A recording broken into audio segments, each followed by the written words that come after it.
In this video, I'm going to give you a comprehensive overview of training your glutes on a back extension machine. I'm going to go through whether or not your knees should be bent, foot position and placement, and spinal curvature.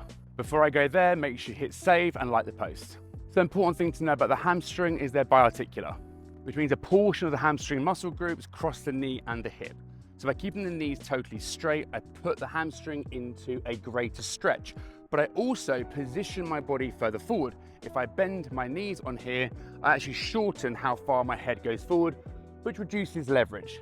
Now the hamstrings have better leverage in deep hip flexion down here, but as we get towards about the point in which your body is parallel towards the floor, this is the point of peak hip torque. This is where the glutes get better leverage. So whether or not you bend your knees is actually kind of irrelevant. And what I would say with my knees bent, I can come to this point up here that I'm kind of in a passive space where I'm not really working that hard. So as much as a straight leg will give you more hamstring stretch at the bottom, it actually puts you into a better position for leverage to train the glutes at the top.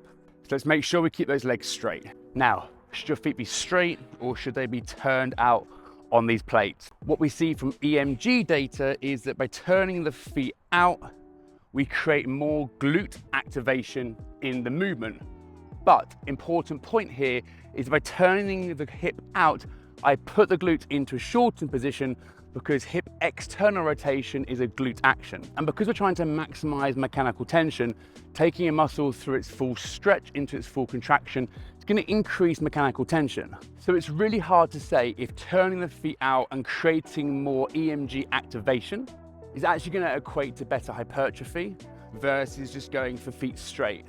What I would say on a practical note though is on some back extension machines, having your legs straight can be quite uncomfortable because it presses into the dome of the quads. So if there is a situation where by turning the feet out and you come onto the medial side of the quad and that just feels more comfortable overall, which it does on this particular back extension machine, then simply feeling more comfortable is going to mean you can load it and progress it more, so that's a better option. Finally, let's talk spinal curves. Should you come up with a rounded back or should you come up with a long flat back?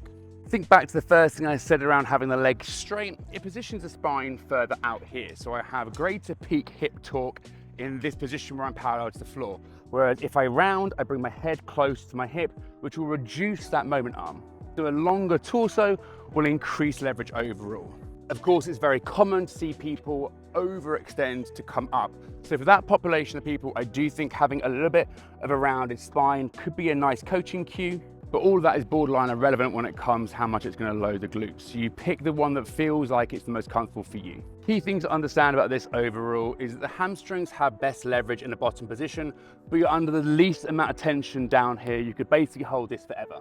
Your glutes start to get better leverage in the last portion of the movement arc. So if you do really care about glute loading, I want you to make sure you lock out those hips at the top. It's not that I don't care how low you go, but that's not really going to be the overall focus for you.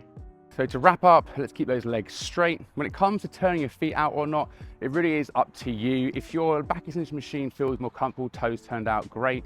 And then for the spinal curve, if you naturally feel like you overextend your spine as you come up, then maybe try it a little bit rounded, but it's not going to make a huge amount of difference to glute loading overall. Just make sure you can progress the exercise with load or reps. And it's quite a fun one to do as a single leg exercise. So give the technique a try and DM me for information about online personal training.